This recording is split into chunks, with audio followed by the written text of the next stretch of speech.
தேவனுடைய வெளியேறப்பெற்ற நாமம் மகிமைப்படுவதாக.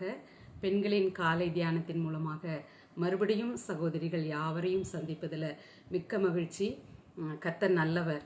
அவர் ஒவ்வொரு நாளும் நம்மளுக்கு கற்றுத்தருகிற அல்லது நம்ம ஏற்கனவே கற்றுக்கொண்டதான பாடங்களை ஞாபகப்படுத்துகிற தேவனாய் இருக்கிறார். அவருக்கு நாம் நன்றி செலுத்தலாம். இந்த நாளினுடைய சிந்தனைக்காக 121வது சங்கீதத்தில் 2 வசனங்கள், 3வது வசனமும் 5வது வசனமும். 3வது வசனம் சொல்லுகிறது, உன் காலை தள்ளாட விட்டார், உன்னை காக்கிறவர் உறங்கார் என்று சொல்லி சங்கீதக்காரனாகிய தாவீது சொல்லுகிறத நம்ம பார்க்க முடியும். அப்போ கால்கள் தள்ளாடுகிற ஒரு நிலைமை நம்ம வாழ்க்கையில் எல்லாருக்கும் இருக்கிறது. நம்மளுடைய வாழ்க்கையில் கஷ்டங்கள், பாடுகள், பிரயாசங்கள் வரும் பொழுது ஒரு தடுமாற்றம் இருக்கும். இதை நமக்கு ஈஸியாக புரிந்து கொள்ளணும் அப்படின்னா, ஆண்டவர் பாடுபடும்போது நம்மளுடைய பாவங்களை எல்லாம் ஏற்றுக்கொண்டு பாடுபட்டு அவரை அடித்தார்கள், கொட்டினார்கள், அடையாளமே தெரியாத ரூபத்தில் அந்த தோளின் மீது அந்த சிலுவையை வைத்துக்கொண்டு அந்த எருசலேமின் நகர வீதிகளிலே அவர் நடந்து போகும்போது பக்தன் இப்படியாக பாடுகிறதை நம்ம கேட்டிருக்கிறோம் இல்லையா? தள்ளாடி தள்ளாடி அவர் அந்த சிலுவையை சுமந்து கொண்டு போனார் அப்படின்னு சொல்லி. அப்போ நம்ம இந்த தள்ளாட்டம் எப்போ வரும் அப்படின்னு பார்க்கும்போது, பாடுகள் நமக்கு அதிகமாகும்போது, சிந்தனையில் வரக்கூடிய பாடுகள், அப்போது படிக்கிற இடங்களில், வேலை செய்கிற இடங்களில் இப்படி தடுமாற்றங்கள் நமக்கு வருவது உண்டு. அப்போல்லாம் வேதனைகள் நம்மளுடைய இருதயத்தை கவ்வி பிடிக்கும் பொழுது நம் கால்கள் இடறுவதற்கு வாய்ப்புகள் அநேகம் இருக்கிறது. ஏன்னா பாரம் சுமக்கிறவர்கள் தான் தள்ளாடுவார்கள். அப்போ உலகத்தில் நம்ம இருக்கும்போது உலக கவலைகள் நம்மளை என்ன செய்கிறது, நெருக்கும்போது, பாரப்படும்போது நம்மளுடைய வாழ்க்கையில் தள்ளாட்டமும் தடுமாற்றமும் இருக்கிறது. ஆனால் ஆண்டவர் என்ன சொல்கிறாருன்னா, உறங்காமல் நான் உன்னை பாதுகாத்து கொள்கிறேன், உன் காலை தள்ளாட ஒட்டார் அப்படின்னு சொல்லப்படுகிறது. அப்போ நம்மளுடைய கால்களை தள்ளாடாதபடிக்கு பாதுகாத்து கொள்ளக்கூடிய அந்த கிருபை எங்கிருந்து நமக்கு கிடைக்கிது அப்படின்னு சொன்னால், அது உன்னதத்திலிருந்து கிடைக்கக்கூடியது. அப்போ இதை சங்கீதக்காரன் அறிந்தபடியினாலே அவர் அதை எழுதி வைத்திருக்கிறத நம்ம பார்க்குறோம். அடுத்தபடியாக நம்ம 5வது வசனத்தில் பார்க்கும்போது, கர்த்தர் உன்னை காக்கிறவர் என்று சொல்லப்படுகிறது. ஒரு தேவனுடைய பிள்ளையை கர்த்தர் என்ன செய்கிறார், காக்கக்கூடியவராக இருக்கிறார். அவனுடைய கால்களை தள்ளாடாமலும் பாதுகாக்கிற தேவனாக இருக்கிறார். இதுக்கெல்லாம் என்ன காரணம் அப்படின்னா, மெயினாக விசுவாசம். அப்படின்னா கர்த்தர் சொன்னதான வார்த்தையை நீங்களும் நானும் நம்பும் பொழுது, அதை அப்படியே ஏற்றுக்கொள்ளும் பொழுது, அதற்காக காத்திருக்கும் பொழுது, அந்த இடத்துல என்ன பண்ண முடிகிறது, கர்த்தர் நம்மளை காக்கிறவர் என்பதை நாம் அறிந்து கொள்ள முடியும். இது விசுவாசத்தினால் வரக்கூடிய ஒரு காரியமாக இருக்கிறது. அதை தான் நம்ம 1 பேதுரு 1ஆம் அதிகாரம் 5ஆம் வசனத்தில் 2வது லைனில் இப்படியாக போட்டிருக்குது, ரட்சிப்புக்கு ஏதுவாக விசுவாசத்தை கொண்டு தேவனுடைய பலத்தினாலே காக்கப்பட்டிருக்கிற உங்களுக்கு அந்த சுதந்திரம் பரலோகத்தில் வைக்கப்பட்டிருக்கிறது. இது எவ்வளோ பெரிய நம்பிக்கைக்குரிய வாசகமாக இருக்கிறது.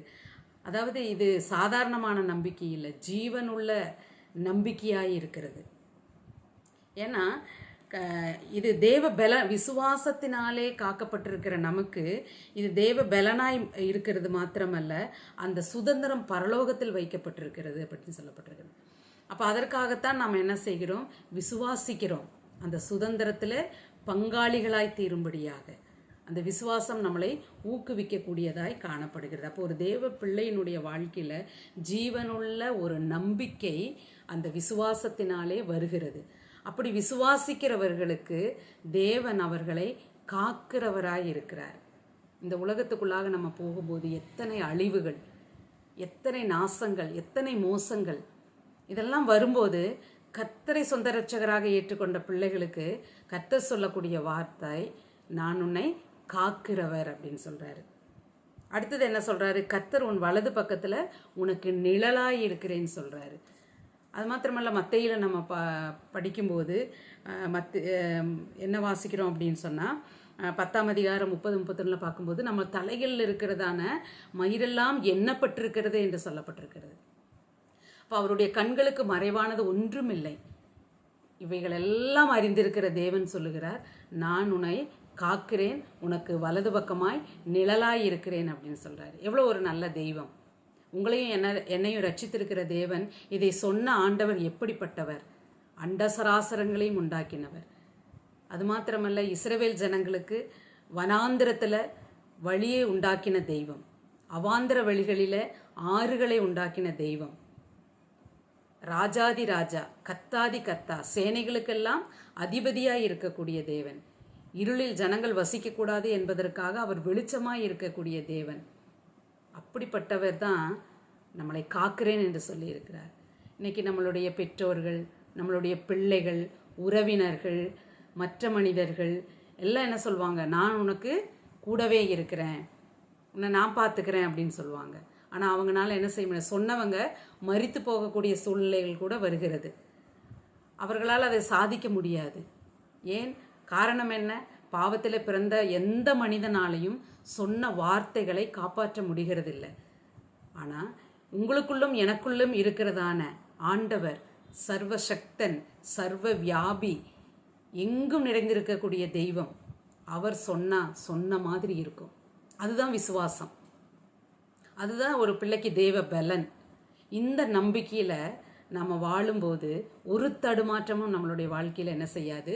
வராது என்கிற நம்பிக்கையை அவர் நமக்கு கொடுக்கிறார். அப்படிப்பட்ட தேவனை நாம் எப்படி துதிக்காமல் இருக்க முடியும்? எப்படி போற்றி பாடாமல் இருக்க முடியும்? எப்படி அவரை ஆராதிக்காமல் நாம் இருக்க முடியும்? அவருடைய வேதத்தை தியானிக்காமல் இருக்க முடியும்?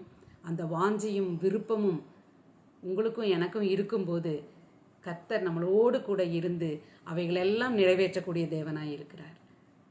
அப்போ அவர் நமக்கு இன்னைக்கு சொல்லக்கூடிய வார்த்தை என்ன அப்படின்னா, விசுவாசத்தோடு கூட அவருடைய வார்த்தையின் மேல் வைத்திருக்கிற நம்பிக்கை உங்களையும் என்னையும் கால்களை தள்ளாட விட்டாமல் பாதுகாக்கிறது. நம்ம எப்போதும் பாதுகாக்கிறது. போகுமிடமெல்லாம் அவர் நம்மளோடு கூட இருக்கிறேன் என்று சொல்லி இருக்கிறவர் நம்மளோடு கூட இருக்கிறார். அது எவ்வளோ பெரிய நம்பிக்கை பாருங்கள். இந்த நம்பிக்கையை நாம் அப்படியே விசுவாசித்து, அப்படியே ஏற்றுக்கொண்டு, அப்படியே அதற்காக நன்றி சொல்லி ஜெபிக்கும்போது நம்மளுடைய வாழ்க்கையில் ஆனந்த மகிழ்ச்சி உண்டாகிறதை நம்மளால் பார்க்க முடியும். நம்ம அதை அனுபவிக்க முடியும். நம்ம அதை அனுபவிக்க தான் அவருடைய வார்த்தை என்ன செய்கிறது? தேனிலிட்ட பணியாரத்தை போல அது காணப்படும் என்று சொல்லி வேதத்தில் வாசிக்கிறோம். அப்படி நமக்கு அவருடைய வார்த்தை மதுரமாக்கி தந்த அந்த ஆண்டவருக்கு வாழ்நாள் முழுவதும் விசுவாசத்தோடு சாட்சியாய் அவருடைய வார்த்தையின் மேலே விசுவாசத்தை வைத்து வாழ கர்த்தர் நம்ம ஒவ்வொருவருக்கும் உதவி செய்வாராக. அவருடைய நாமம் இன்றும் என்றும் சதா காலங்களிலும் மகிமைப்படுவதாக. ஆமேன்.